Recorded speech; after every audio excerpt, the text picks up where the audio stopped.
അസ്സലാമു അലൈക്കും വറഹ്മത്തുള്ളാഹി. ഇപ്പൊ അയാളെ അയച്ച വോയിസ് ഞാൻ കേട്ട്.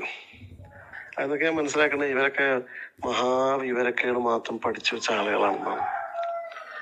അതായത് ഇമാം ബുഖാരിയുടെ ഹദീസിന് ഇബ്നു ഹജർ അൽ അസ്ഖലാനി റളിയല്ലാഹു അൻഹു ഒരു തംബീഹ് കൊടുത്തിട്ട് ആ തംബീഹിൽ പറഞ്ഞ കാര്യങ്ങൾ മനസ്സിലാക്കുകയോ അത് വായിച്ച് മനസ്സിലാക്കി കൊടുക്കുകയോ ചെയ്യാതെ മറ്റൊരു സ്ഥലത്തേക്ക് ചാടുകയാണ്.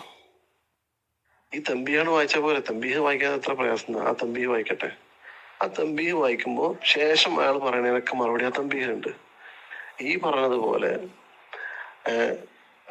അസ്ലമ ഖബലൽ ഫത്ഹി എന്നതും അതുപോലെ തന്നെ നബി തങ്ങളോട് സഹവസിച്ചു എന്നതിനൊന്നും എതിരില്ല. നബി തങ്ങളോട് സഹവസിച്ചു അസ്ലമ ഖബലൽ ഫത്ഹി അതൊക്കെ അംഗീകരിച്ചാൽ തന്നെയും ഒമാത്താലൽ ഇസ്ലാം എന്നതുകൂടി ആകുമ്പോഴാണ് നമ്മുടെ താരീഖ് പ്രകാരം സഹാബിയാവുള്ളൂ. മുആവിയ നബി തങ്ങളോട് സഹവസിച്ചിരുന്നു ഒമാത്താലൽ ഇസ്ലാം എന്ന് ഇബ്നു ഹജർ അൽ അസ്ഖലാനി പറഞ്ഞിട്ടുണ്ടെങ്കിൽ അത് ഓക്കെ. അതിനെക്കുറിച്ച് അപ്പം ചർച്ച ചെയ്യാം, ആ ചർച്ചയ്ക്ക് എടുക്കാം. അല്ലാതെ സഹിബൻ നബിയ എന്ന് പറഞ്ഞപ്പോഴോ അസ്ലമ ഖബലൽ ഫത്ഹി എന്ന് പറഞ്ഞപ്പോഴൊന്നും അതൊന്നും സഹാബിയാണെന്ന് തെളിവല്ല. അങ്ങനെയാണെങ്കിൽ ഈ അബ്ദുല്ലാഹി ബിൻ സാരിയ കാത്തിബുൽ വഹിയായിരുന്നു. കാത്തിബുൽ വഹിയായിട്ട് എന്താ പിന്നെ അവസാനം മുർത്തതായി പോയില്ലേ? ഇനി ഒന്ന് ചോദിക്കാം അദ്ദേഹത്തോട്, എങ്ങനെ സഹാബത്തിന്റെ കൂട്ടത്തിൽ ഫാസിഖ് ഉണ്ടാകുമോ? സഹാബത്തിനെ കുറിച്ച് ഫാസിഖ് എന്ന് ഖുർആൻ പറഞ്ഞിട്ടുണ്ടല്ലോ. അതെന്താ, ആരെ കുറിച്ചാണ്? സഹിബൻ നബിയെ കുറിച്ചാണ് പറഞ്ഞത്. അത് ആരാണെന്ന് അബ്ദുൾ റസാഖ് സന്നാനി തങ്ങളെ പോലത്തെ തഫ്സീർ സന്നാനിയിലെ കാണാം. അഫമങ്കാന മുഅ്മിനൻ കമങ്കാന ഫാസിഖൻ ലാ യസ്തവൂൻ എന്ന ആയത്തിറങ്ങിയത് ഏത് സഹാബിനെ കുറിച്ചാണ്? ഇവരുടെ ഭാഷയിൽ സഹാബിയാണ്. അപ്പോ ഇതൊന്നും അതിന് തെളിവല്ല. ഈ തംബീഹ് അങ്ങ് വായിക്കട്ടെ. പിന്നെ ഈ പറഞ്ഞതുപോലെ അൻസലല്ലാഹു സക്കീനത്തഹു അലാ റസൂലിഹി വഅലൽ മുഅ്മിനീന എന്ന ആയത്ത് ഓതിയിട്ട് അള്ളാഹു ആദ്യം സക്കീനത്ത് ഇറങ്ങുന്ന മുത്തുനബി തങ്ങളുടെ മേലാണ് അർത്ഥം പറഞ്ഞപ്പോൾ തന്നെ മണ്ടത്തരം, താദ്യമില്ലാത്തൊരു അർത്ഥം പറയലാണത്. മുഅ്മിനീങ്ങളുടെ മേലെ സക്കീനത്ത് ഇറക്കിയെന്നല്ല, അള്ളാഹുവിന്റെ റസൂലിന്റെ മേലെ സക്കീനത്ത് ഇറക്കി, എന്നിട്ട് മുഅ്മിനീങ്ങൾക്ക് സക്കീനത്ത് ഇറക്കുന്നത്. അപ്പോട്ടെ, ആ ആയത്തിനെ വിശദീകരിച്ചുകൊണ്ട് ഏത് മുഫസ്സിറാണ് മുആവിയ ഉൾപ്പെടുന്ന സഹാബികൾ ആണ് ഈ മുഅ്മിനീങ്ങളുടെ ഉദ്ദേശം എന്ന് പറഞ്ഞത്?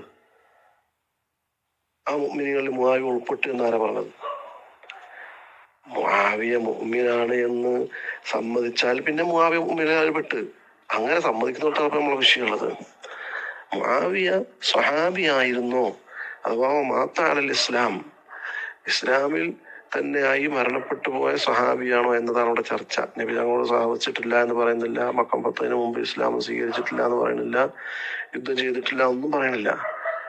മുത്തുനബി സല്ലല്ലാഹു അലൈഹി വസല്ലം തങ്ങൾക്ക് ശേഷം 40 വർഷക്കാലം വലിയ ഭരണം നടത്തിയതല്ല. ഈ 40 വർഷക്കാലം നടത്തിയ ഭരണത്തിലാണ് അലി അലി ഇസ്ലാമിനെ സബ്ബ് ചെയ്തിരുന്നത്.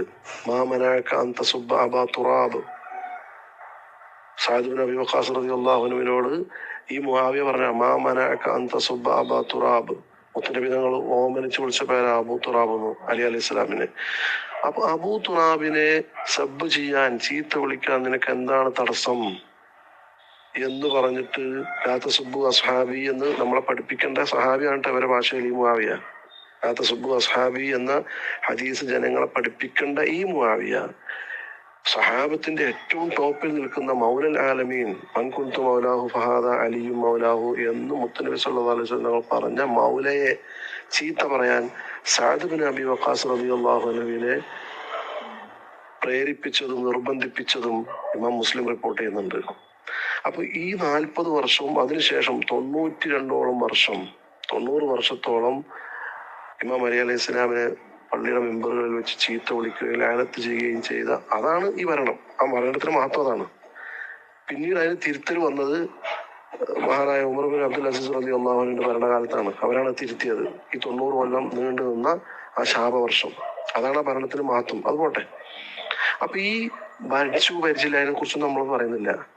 അതേ സമയത്ത് ഈ തംബീഹ് ഒന്ന് വായിക്കുമ്പോൾ ഇതിനൊക്കെ അർത്ഥം മനസ്സിലാവും.